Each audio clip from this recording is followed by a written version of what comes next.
Еврорадио.FM. Вітаю ўсіх слухачоў Еўрарадыё. У студыі для вас працуе Зміцер Лукашукі. Гэта сумесны стрым Еўрарадыё і Е-прамовы, які можна не толькі слухаць, але і глядзець праз акаунты Еўрарадыё ў сацыяльных сетках: Facebook, Аднакласнікі, УКонтакце, на канале YouTube.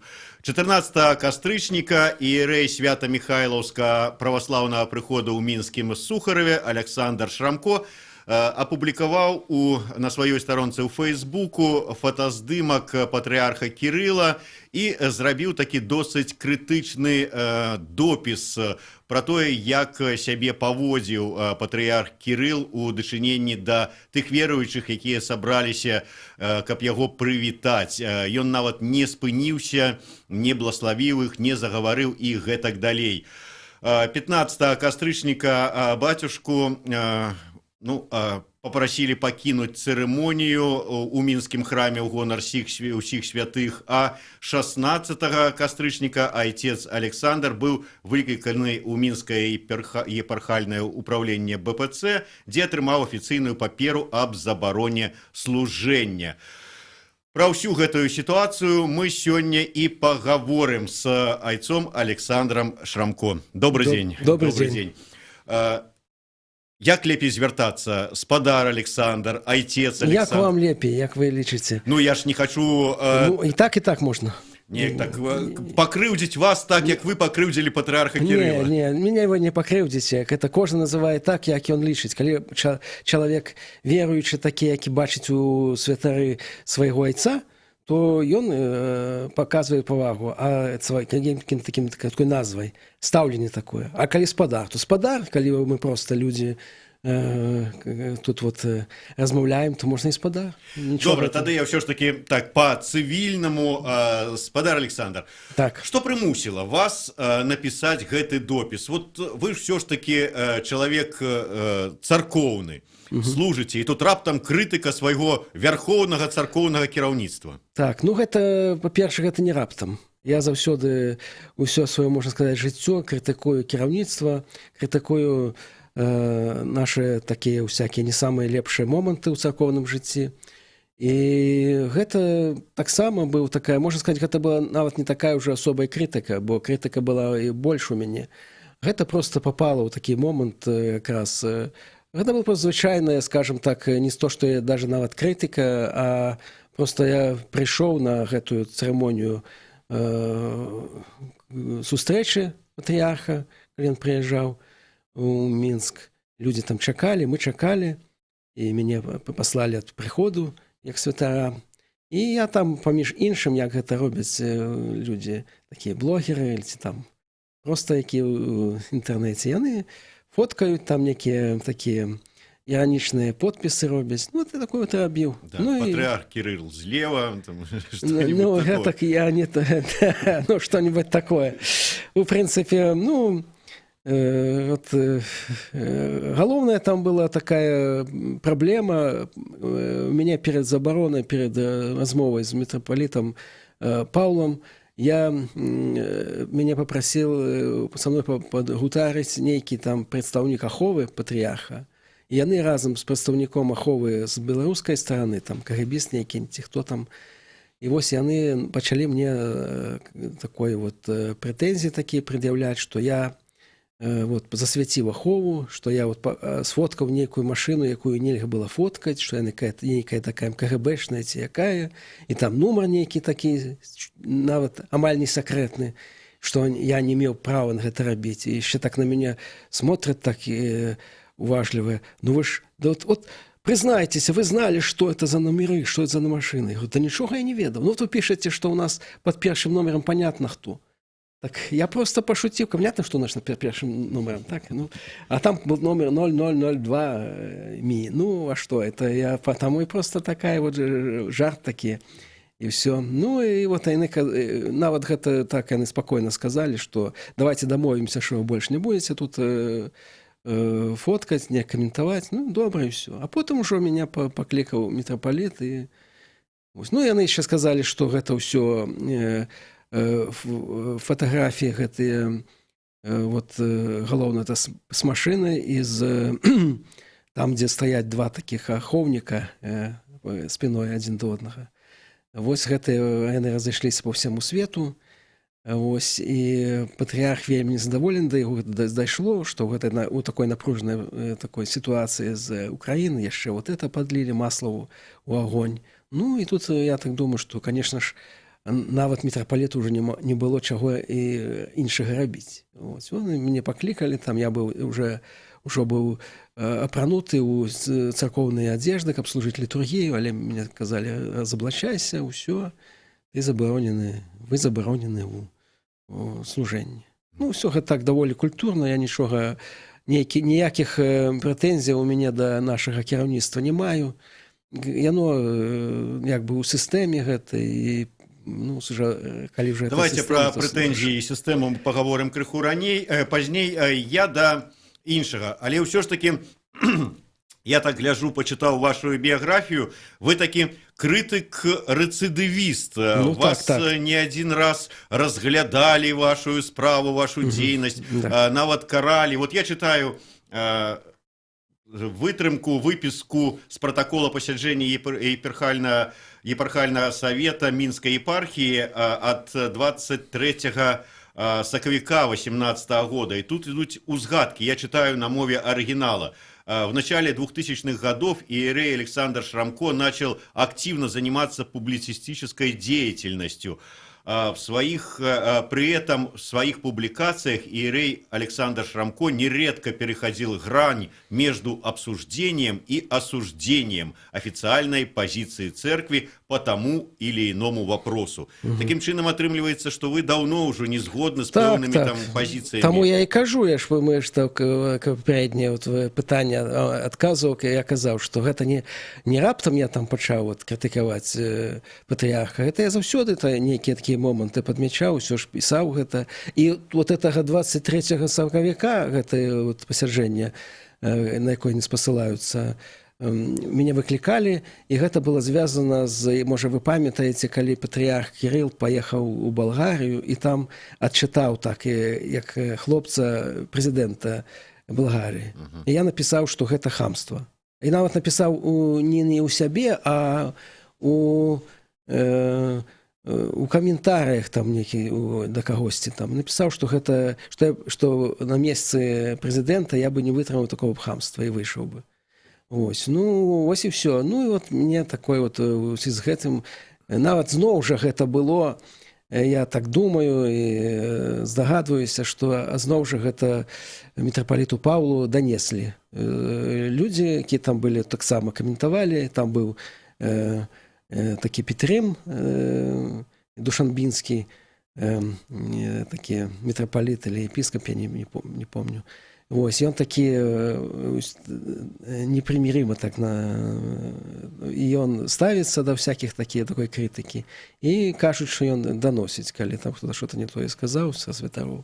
Можа, яны і данеслі, яму таксама прыйшлося рэагаваць. Ну да, атрымліваецца, святары гэта такі зрэз звычайнага грамадства, дзе ёсць усе і людзі добрые и люди тыя, хто любіць даносіць. Тым не менш, вот скажите мне ўсё ж таки, няўжо вот вы не разумееце, за столько гадоў вас яшчэ за эту крытыку шпынялі, што кіраўніцтва не любіць крытыкі, што карае яна такіх вот крытыкаў? Ну, я разумею гэта, але я не магу пагадзіцца з тым, што гэтаму трэба так вот просто пад гэта супакоіцца і змірыцца з гэтым.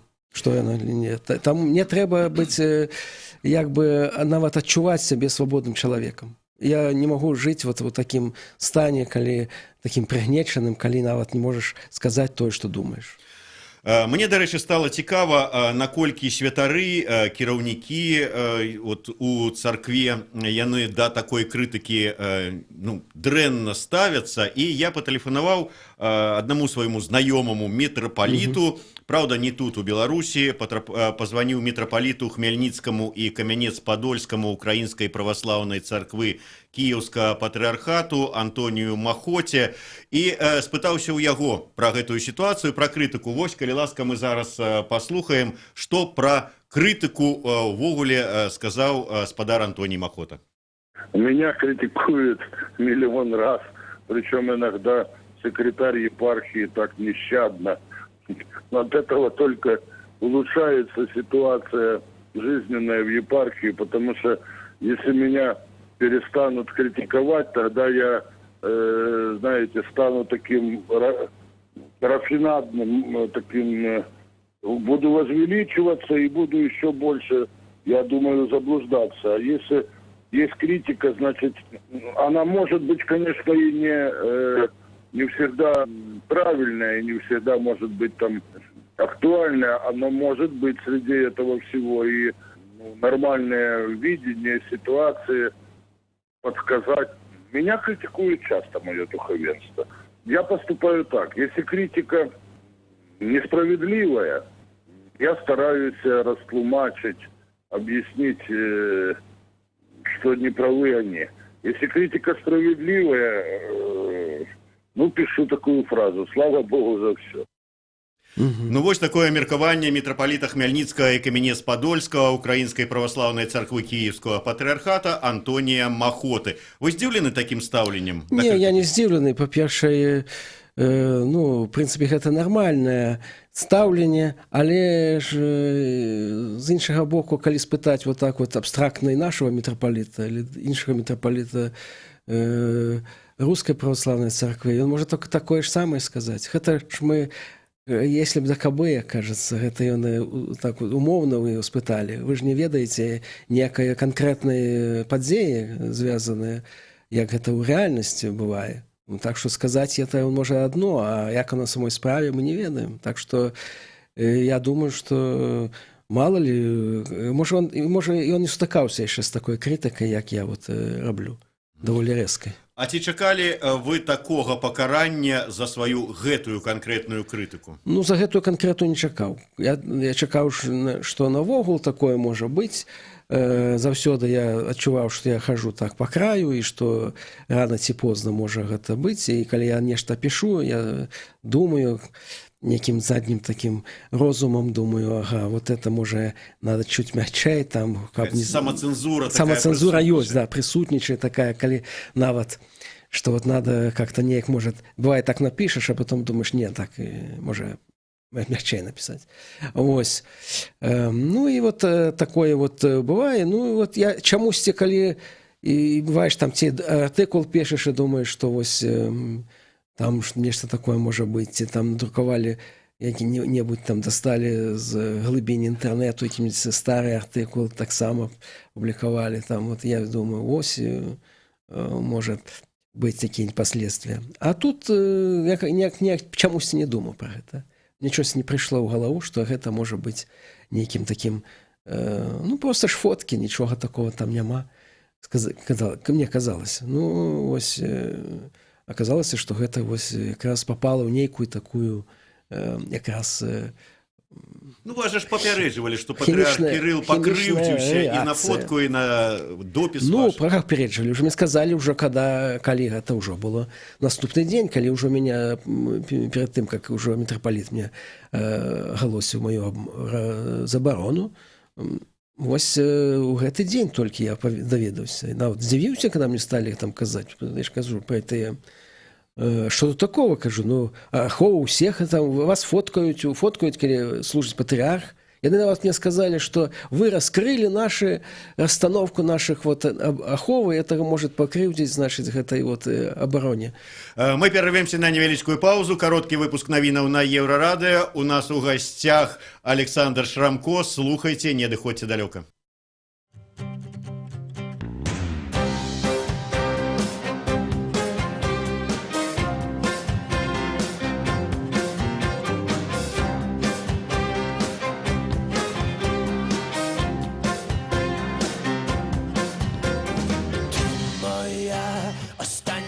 Любов, моя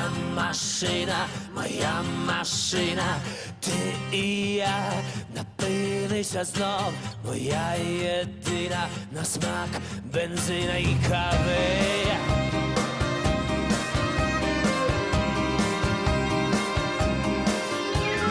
День і ніч, нехай час, а ми з тобою живемо двоє. Автомобіль буде у нас, моє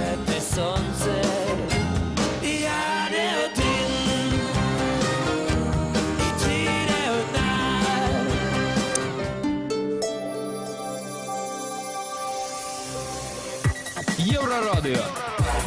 Новини – наша справа. Пры мікрафоне Роман Устінаў каротка пра асноўныя падзеі. 62% выпускнікоў ЕГУ вяртаюцца і працуюць у Беларусі. Пра гэта распавёў рэктар Еўрапейскага гуманітарнага універсітэта Сергей Ігнатаў. Па яго словах, большасць спецыяльнасцяў ВНУ непасрэдна звязана з Беларусю. Напрыклад, на спецыяльнасці права вывучаецца пераважна беларускае заканадаўства. Турызм – спецыяльнасць пра Беларусь. А ў галіне навуковых даследаванняў абсалютна пераважае беларуская праблематыка. Таму выпускнікі часцей знаходзяць сабе працу менавіта ў Беларусі.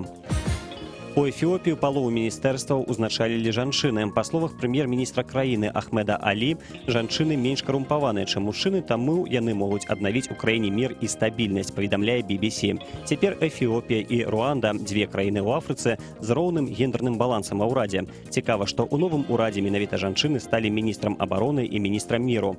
Апошняя будзе назіраць за сілавікамі і спецслужбамі краіны. Гэта новая пасада. Сёння о 9:20 раніцы на станцыі метро Кастрычніцкая знайшлі нічыйную торбу, за якой станцыю закрылі для пасажыраў. Пра сітуацыю паведаміла прэс-служба мінскага метрапалітэна. Цягнікі ехалі без перапынку. Пры гэтым станцыя Купалаўская працягвала працаваць у штатным рэжыме. На месца здарэння выехалі сапёры. Яны агледзелі торбу і тэрыторыю станцыі. У торбе былі рэчы, але не ўдакладняецца якія. А 10:30 станцыя Кастрычніцкая была адноўленая. Тэрыторыю для будаўніцтва ўчастка 3-й лініі мінскага метро у бок Зялёнага луга пачнуць рыхтаваць у 2020 годзе. Пра гэта распавёў першы намеснік старшыні Мінгарвыканкама Фёдор Рымашэўскі. Роман Устінаў, служба інфармацыі, Еўрарадыё.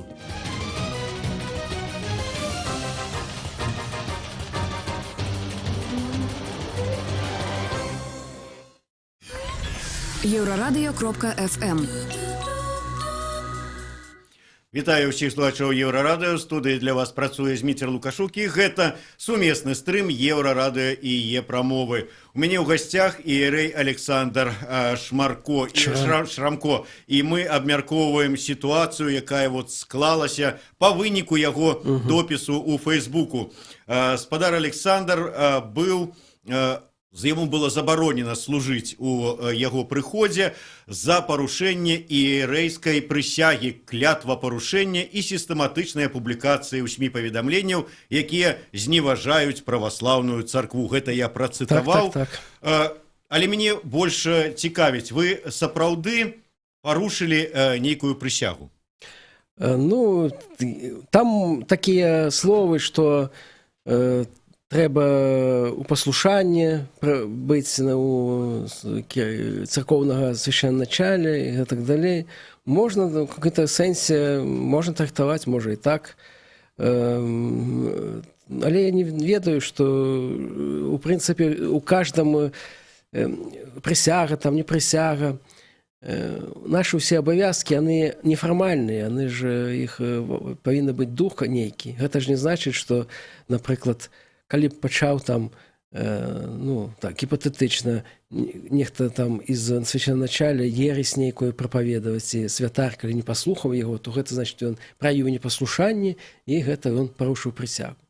Ну, калі гэта трэба спаглядзець, на што менавіта, у чым гэта з таго ж боку, які дзеі робяцца, і адпаведны такі адказ бывае.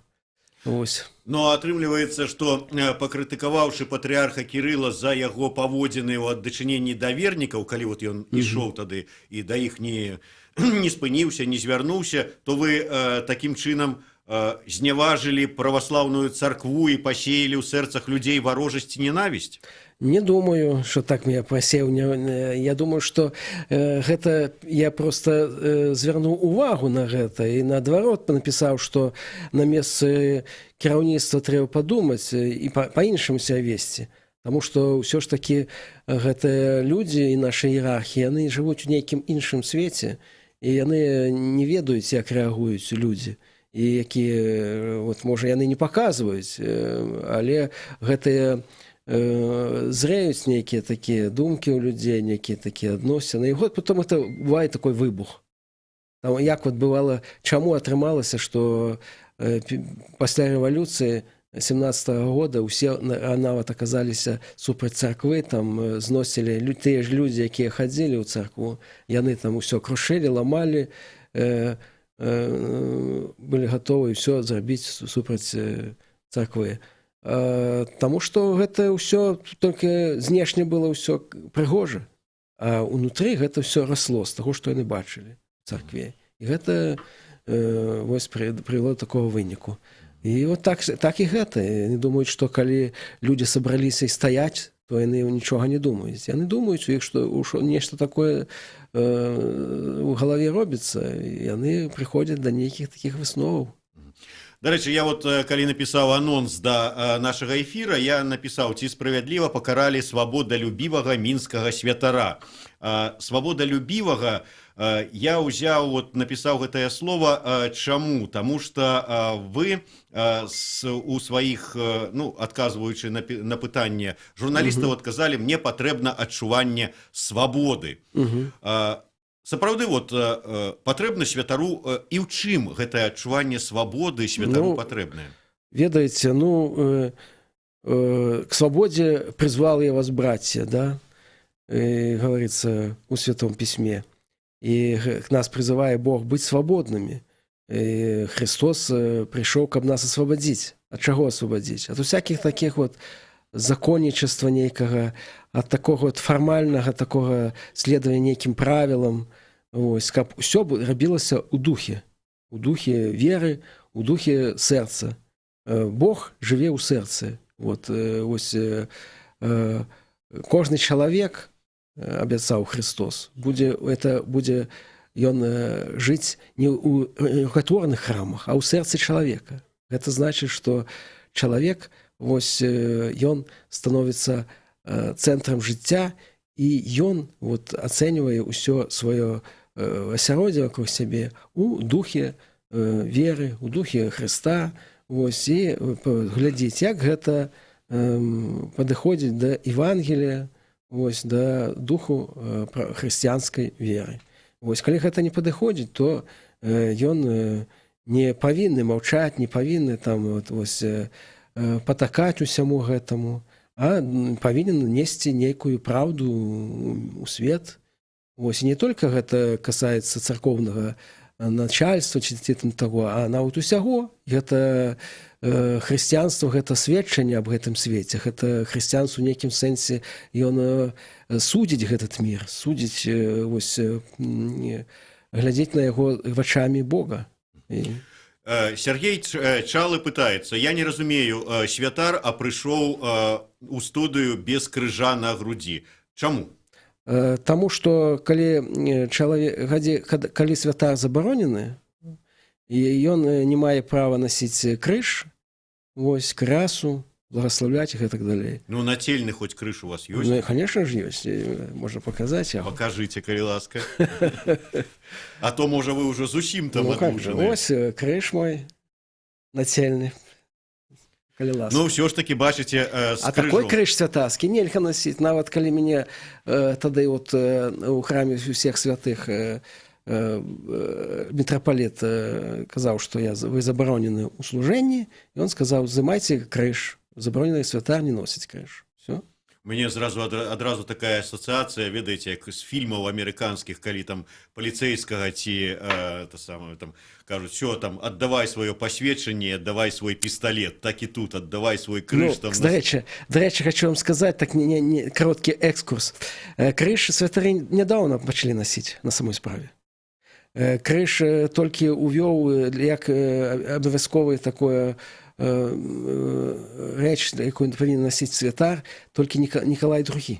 Николай II толькі унёс гэта. Таму што там ёсць такая байка, можа, не ведаю, што ён там не мог каму падайти благословіцца, там і бывае дыякан, да, і святар. Яны выглядаюць без аблачэння, выглядаюць аднолькава. Ну, гэта по-рознаму ёсць, но тое, што вот этот вот крыж, вот этот вот, які мы носім, гэта крыж, як бы нагарода, якую учрадзіў для ўсіх святароў Миколай II. Наталья Васильевич пытается. Спытайте, коли ласка, что маецца на увазе ў словах клятвы. Во всем поступать и согласно уставам святые православные церквы и повиноваться богоучрежденной епархии, святейшему патриарху, святейшему патриарху Московскому и всея Руси, священному синоду Русской православной церкви и епархиальному архиерею своему. З якой нагоды святейший патриарх Московский стал богоустановленной епархией? Иерархии. Ну, гэта таксама што такое богоустановленая іерархія? Іерархія гэта перш за ўсё, конечно, такая вот структура. Гэта святар, да, святары дзеляць іерархію на тры часті: дыяканы, святары і епіскап. Епіскап гэта фактычна гэта ёсць тое, што пад аднаму епіскапу падпарадкоўваецца, гэта ёсць вот местная царква. Патрыярх, па сутнасці, гэта проста адзін з епіскапаў, проста такі першы па гонару. Так павінна было быць. Так яно задумвалася, калі нават вярталі гэта ў 18 годзе патрыяршыства. Так вось гэта разумелася. А зараз у нас патрыярх і неяк зрабіўся яшчэ адной ступенью іерархіі фактычна. Нават падыходзяць да яго, благаслаўляюцца епіскапы, там вот уводзяцца такія моманты у нашым жыцці хрысціянскім, што неяк іх паказваючы, што вот патрыярх это нешта вышэй, чым іншыя епіскапы. Вось гэта таксама, я думаю, што гэта некае такое скажэнне сапраўды такой богоучрежденной иерархии.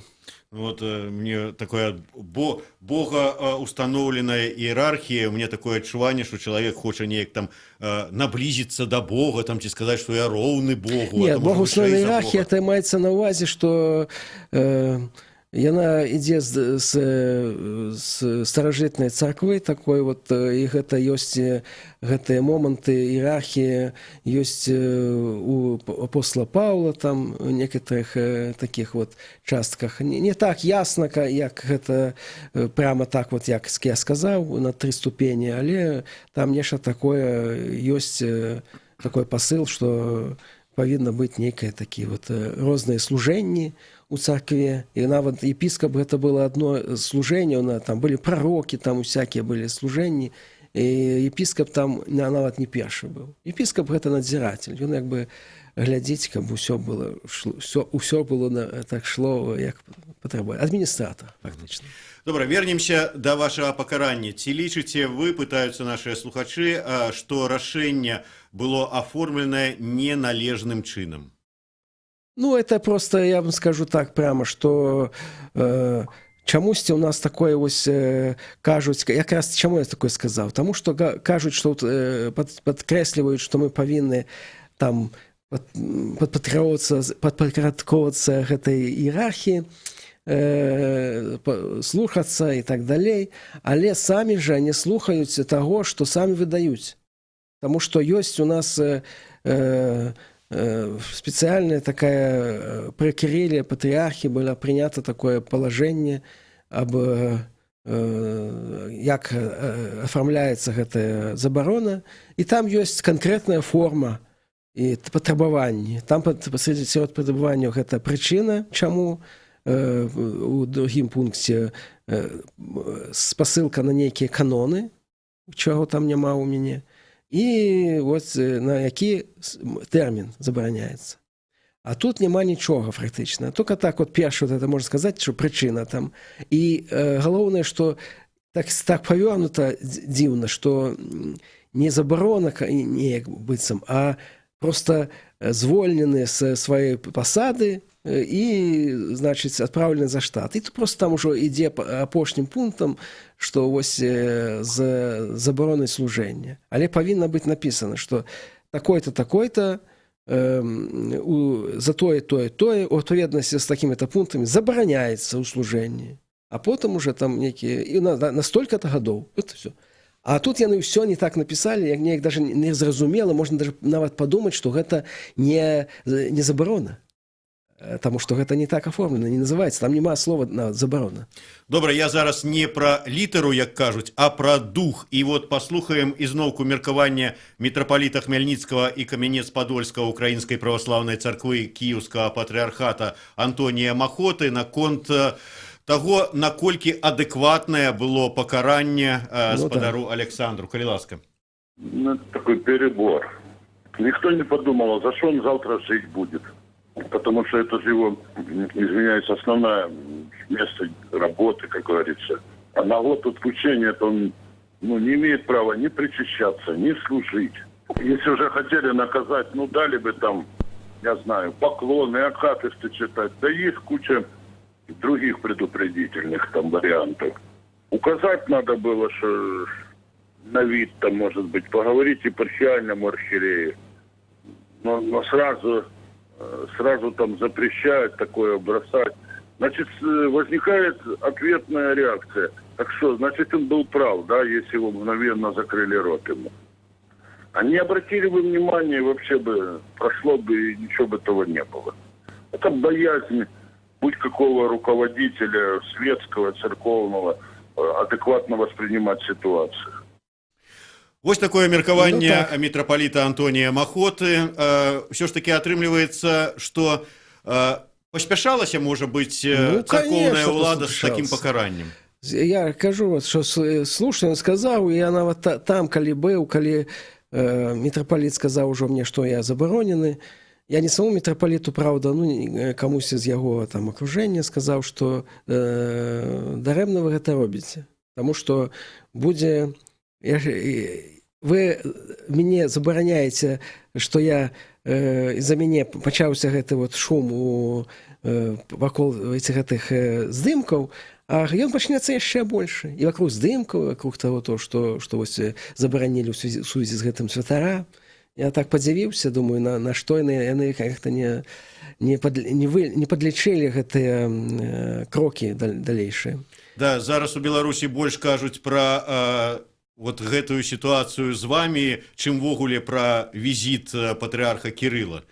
Я вот пажартаваў перад нашым эфірам, што як тым старым анекдоце, некалі праз колькі гадоў будуць казаць, хто такі патрыарх Кірыл. Это такі дробны царкоўны дзеяч часоў Александра Шрамко. Ну, это, конечно, моцна сказано. Ну, в общем, карацей, так вот атрымалася, што вот... Нават Андрей Кураев у сваім блогу азначыў, што цяпер заўсёды гэты візіт будзе звязаны з тым, што гэта той візіт, калі забаранілі святара.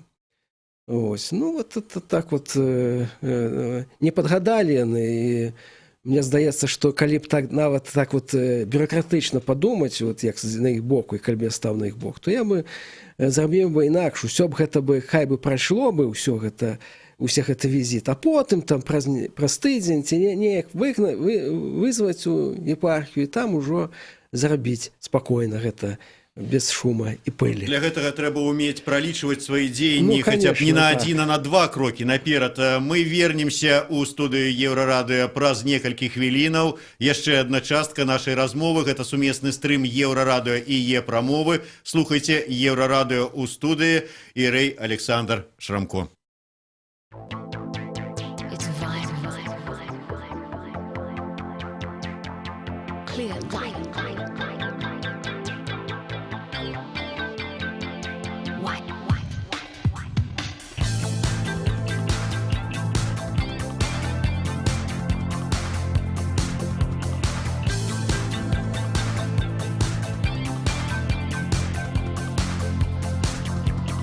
Холодный город расставил сети из песен о любви и смерти.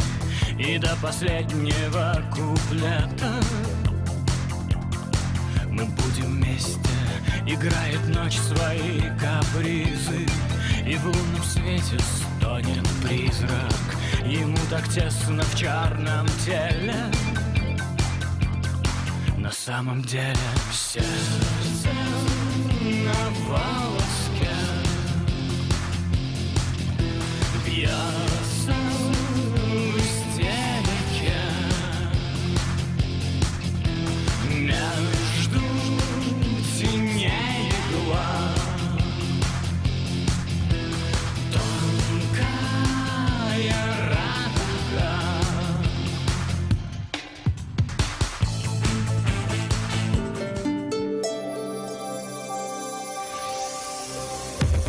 Еўрарадыё.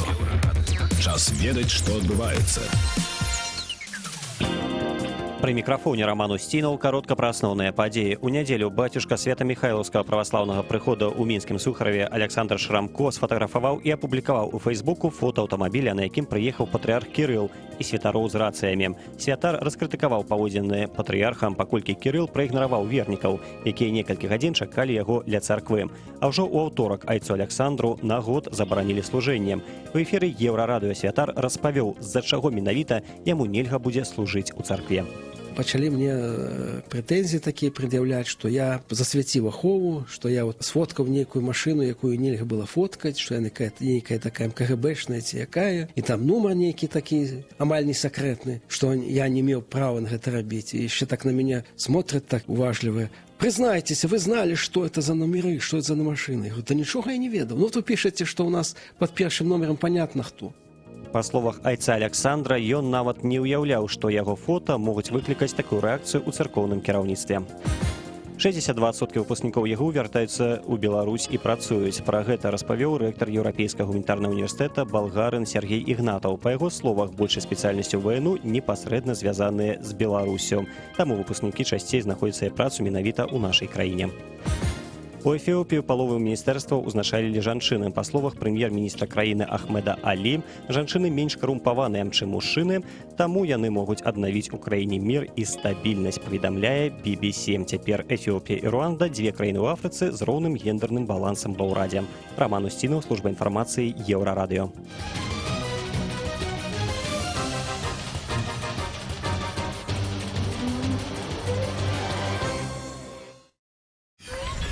Еўрарадыё.фм.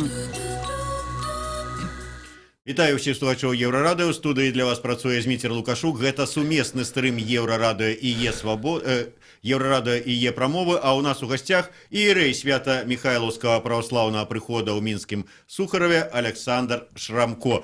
Спадар Александр, правильно сказаў мітрапаліт Антоній Махота, дакладней пытанне такое паставіў. А за што вы зараз будете жыць? Пакуль яшчэ не ведаю, ну, так вот разглядаю нейкія розныя праекты. Я так напісаў прямо у Фейсбуку, што гатовы на любую працу, я могу працаваць і нешта там простой такой працы, калісьці я быў дворнікам нават, так што магу рабіць штосьці на інтэрнэце, магу нешта зарабляць сваімі артыкуламі. Вось разную такую дзейнасць. Так, цяжка прадугледзець, конечно, на такую фізічную працу мне цяжка нейкуды устроіцца, таму што нават калі пры першай забароне мне было цяжка, таму што ўсюды пішуць да 45 гадоў звычайна, а тут чалавек пенсіоннага ўзросту. Ось, ну, вот я думаю, так, паглядзім. Я уяўляю сабе сітуацыю і загалоўкі ў СМІ. Святар, якога выгналі з царквы за крытыку патрыарха, зараз працуе дворнікам і падмятае дзе-небудзь там каля адміністрацыі прэзідэнта. Ага. Ну, а чё, нармальная такая праца. Я калі папрацаваў свой час, я ж быў пасля універсітэту, так атрымалася, што трэба была хата, дзе жыць, маладая была сям'я, на кватэры было жыць цяжка і дорага, і вось прыйшла такая ідэя, што можна пайсці у дворнікі і дадуць там службовую кватэру. Мне далі, павезло так, што хутка далі, і я працаваў 8 гадоў дворнікам, і за гэтыя гады палепшыўся стан майго здароўя, ўсё, наадварот, добра ўсё. Як вернікі вашага прыходу паставіліся да гэтай сітуацыі? Ну, не ўсіх я ж вернікаў бачыў яшчэ, але ўсе спачуваюць. Каб бачыў, усе спачуваюць. І ніхто не кажа, што навошта ты крытыкаваў самого патрыарха? Ну, пакуль яшчэ не казалі. Да, не казалі. Людзі ў нас на самой справе не настолько глупыя, як камусьці дзесьці кажацца. Яны ўсё бачаць, ну, іншая справа, што яны баяцца. Нават баяцца невядома чаго. Напрыклад, калі я баюся там, или нехта там на пасадзе чалавек баіцца страціць нешта, то бывае так, што ў царкве просто баіцца звычайна чалавек, жанчына, якая у прынцыпе свабодныя, што там у царкве могуць зрабіць, але пытаюцца нават, што так кажуць і такім шопатам, і гэта так вот ёсць такое у нас просто такое вот баязлівасць такая ў нашым грамадстве, такая баязлівасць. Мы ж усяго палохаемся, усяго, так сказаць, не ведаем, дзе нас насцігне гэтая кара закона, як бы. Ну, царкоўнага. Царкоўнага і іншага. Людзі пытаюцца, а ці не у тым ліку і за беларускую мову быў пакараны спадар Шрамко? Не, ні ў коім разе, гэта ніяк не звязана. Гэта проста так супала, што якраз я служыў на беларускай мове, там літургію. Але гэтая літургія, што у нас служылася ў Міхайлаўскім храме, яна была якраз рабілася па благаславенню самого мітрапаліта. Ён сам прыслаў такі ўказ, што каб служылі літургію раз на месяц. І проста людзі, якія зацікаўлены былі ў гэтай служэнні службы гэтай, яны напісалі яму пісьмо, і ён адрэагаваў так пазітыўна. І нават зараз там працягваецца і будзе ў гэту нядзелю таксама служыцца на беларускай мове літургія іншымі святарамі. Шмат хто піша вам свае падзякі. Да прыкладу, Алексей Кабак піша: «Благодарю Александр Шрамко, что он не побоялся и обратил внимание православной общественности на непристойное поведение патриарха Кирилла по отношению к верующим и не соответствующее своим проповедям о материальных благах». Геннадий Мерчи выказвае такое меркаванне: калі ўсё па волі Божай, то і ваша крытыка таксама. Тады ж чаму патрыарх не прыслухаўся і удаліў вас ад служэння цэркві? У яго іншы Бог, Бог жа адзіны, піша вот спадар Мерчы. Ну, я не скажу, што так ужо трэба разумець ужо так ўсё прама, таму што калі, напрыклад, чалавек, можна так сказаць, усё, што не робіцца, нават калі зло робіцца, мы ж выступаем супраць зла. Я супраць таго ж мітрапаліта, па такой же логіцы можна было б сказаць, што і ты чаго выступаеш супраць патрыярха, яго паводзін, ён жа паступае так, як вот па волі Божай, так, потому што гэта ўсё, што не робіцца, ўсё па волі Бога. Ну, гэта на самой справе такая не зусім канструктыўная такая думка, я думаю. Дарэчы, вось тут нашыя слухачы прыгадваюць, што вы ўжо не першы раз мелі праблемы не толькі з-за сваёй крытыкі, але нават і з-за фотаздымкаў. Некалі вы былі затрыманыя міліцыяй за тое, што фатаграфавалі будынак адміністрацыі прэзідэнта. Ну, быў такі выпадак, такі несколько... Мне просто удакладненне, а вы тады былі ў Святарскай? Просто мы былі там, прыехаў чалавек з Расіі, там такі госці. Мы гулялі там каля тэатру, ішлі Купалаўскага. І я просто ім сказаў, што вы ведаеце, што ў нас нават нельга фатаграфаваць будынак. Он не поверыў. Ну, давайте, до вас сразу падойдзе міліцыянер і патрабуе, каб вы выдалілі снімак. Ну, ён паспрабаваў. Давайте я паспрабую. Ну, я паспрабаваў, сфоткаў. І тут же падышоў да яго этот міліцыянер. Ну, а тут я чагосьці, вот у мяне взыграла гэта праваабарончая такая струнка. Я пачаў, значыць, казаць, ну, а што... Предъявите нейкі закон или нейкі там інструкцыю хаця б, хоць нешта, але так же можа міліцыянер што заўгодна сказаць на вуліцы, падойдзе, скажа, на вот любую там здымак даліце. Ну, што вы там у галаве? У нас усё неяк чымсьці па якому-то закону рабіцца, па інструкцыі хаця б, палажэнню нейкаму. Сейчас будзе те палажэнне, сказаў ён, нейкую там патэлефанаваў, і прыйшлі два міліцыянера, яны мяне павялі ў гэты пастарунак. І там за мной зразумляў, прыйшоў чалавек з нейкай КГБ, он сказаў сам. І ён, дарэчы, сказаў, што на самой справе не забараняецца фоткаць. Просто трэба звяртаць увагу на тое, што калі чалавек, напрыклад, актыўна з розных канцоў фоткае, то тогда, значит, азірнуць на яго ўвагу, што ён можа нешта такое замышляе. А так, у прынцыпе, не забаронена. Добра, мы пачалі з таго, што не адзін раз ужо ваша пазіцыя, вот як азначалася там на сайце Мінскай епархіі, ваша пазіцыя з афіцыйнай пазіцыяй царквы не супадала. Таму мне цікава, ўсё ж такі, мы гаворым шмат пра вас, але вот дзве падзеі супалі. Ваше адлучэнне ад служэння і, як то правильно сказаць, нейкі раскол у праваслаўнай царкве, пішуць так, можа, яно неправільна, але тым не менш. Ваше стаўленне ад таго, што РПЦ парвала сувязі з Константинополем? Ну, оно не навогул там сувязі прямо порвало. Просто евхаристичное такое спілкаванне такое, калі людзі разам могуць причащацца, разам быць на літургіі, разам быць, як вот, демонстраваць, што яны ў адной царкве. Тут як бы няма такога, як бы такі падкрэсліваецца, што, напрыклад, калі святары служаць літургію, яны кажуць адзін однаму: Христос пасярод нас ёсць і будзе. І гэта павінны нават рабіць і міряне, але гэта ў нас звычаю зайшло. Вось. І тут як бы падкрэсліваецца, што ў вашых справах мы, значыць, Христос не паміж намі, што гэта вот мы гэта не падтрымліваем. Гэта больш такі, я думаю, больш такі дэмарш, такі сімвалічны. І я думаю, што дарэмна уцянулі ў гэтую справу мірян, звычайных людзей.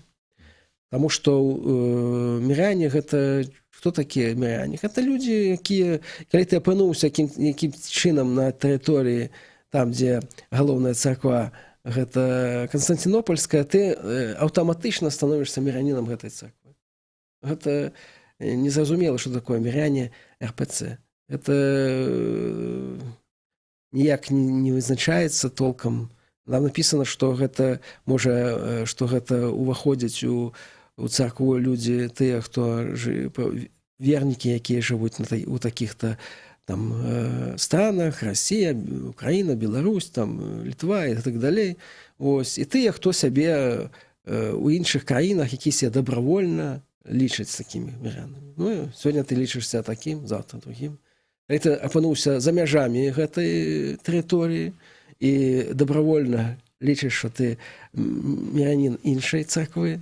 Ну, как іншай? Праваслаўнай царквы.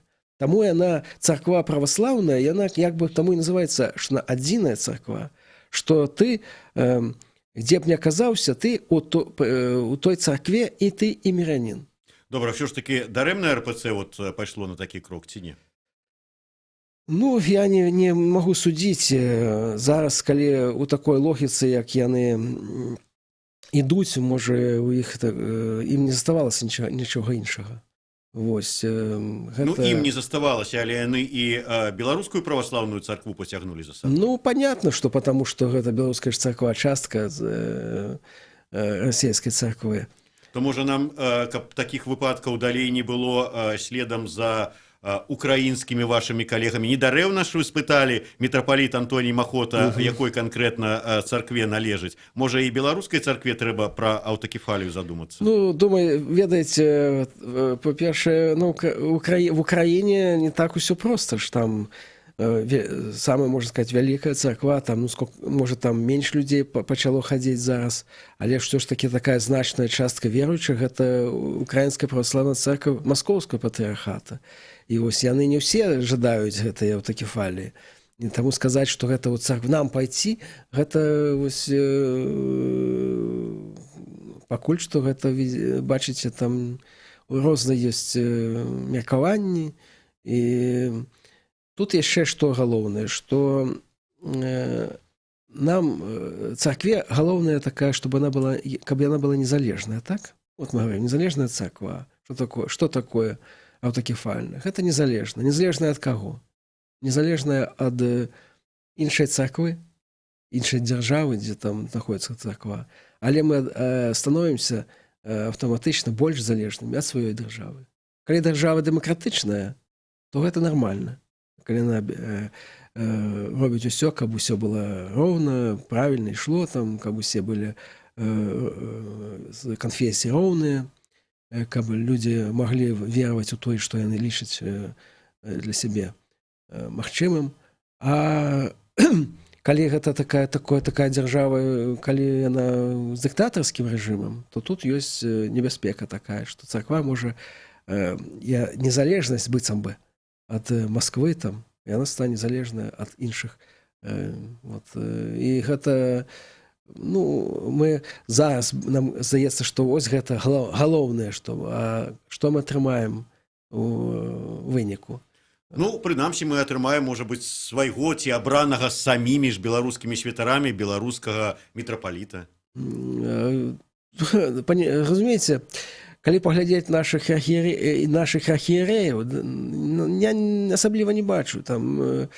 Калі я каго бачу, напрыклад, не буду называць, каб яму горш не было, просто скажу, што яны выберуць такога, як ім лепш.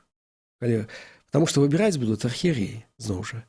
Таму тут якраз можаце зразумець, з чаго трэба пачынаць. Трэба пачынаць з усяго устройства царквы. Каб яно было такое... І вы пра рэформы, конечно. Трэба, каб людзі вырашалі нешта. От нават у Украіне, што зараз робіцца, яно робіцца, як бачыце, сярод прэзідэнт, патрыярх, той, сёй, іерархі нейкія. А дзе людзі? Людзі, яны нават не маюць механізмаў неяк выразіць свае адносіны. А трэба, каб на прыходзе людзі, пачынае з прыхода, людзі маглі неяк уплываць нават на того, якой святар там будзе служыць, як служыць. Усё гэта не проста прыходзіць у царкву, як у нейкую краму, а вырашаць нешта ў ней. І калі будуць вырашаць там, яны будуць вырашаць і вышэй. І будзе гэта нешта... Ой, не толькі свецкія, але і царкоўныя ўлады не любяць рэфарматараў. Не, зразумела, што не любяць, але ж, как інакш рабіць? Але калі рабіць вось так, што проста ўзяць і давайце тое ж самае пакінем, тую ж структуру, а яна ж ўсё ідзе, гэта ж ўсё заражано гэтай, і зноў гэта тое ж самае атрымаецца, клон проста атрымаецца таго ж. Таму надо у сутнасці ўсё змяняць. Ну і на заканчэнне, ўжо, на жаль, час завяршаецца нашай праграмы. Як вы лічыце, праз год вернуць вам служэнне? Ведаеце, каб мне вярнулі служэнне праз год, мне трэба зрабіць такія крокі, на якія пайсці не магу. Гэта, перш за ўсё, замалчаць. Не даваць такі інтэрв'ю, ўсё легче на дно. Паказаць, што я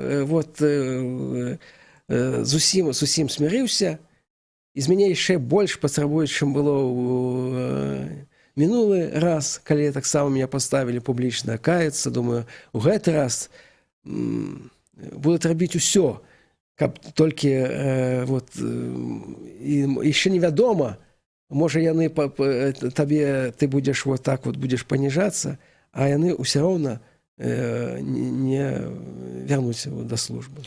Такім чынам можна зрабіць выснову, што супраць свайго сумлення ён не пойдзе. Я нагадаю, у мяне ў гасцях сёння быў іерэй Свята-Міхайлаўскага праваслаўнага прыхода ў мінскім Сухареве Александр Шрамко, і мы гаварылі пра яго адлучэнне ад служэння. Дзякуй вялікі. Трымайцеся, з Богам. Гэта быў сумесны эфір Еўрарадыё і Е-прамовы. Працаваў для вас Зміцер Лукашук.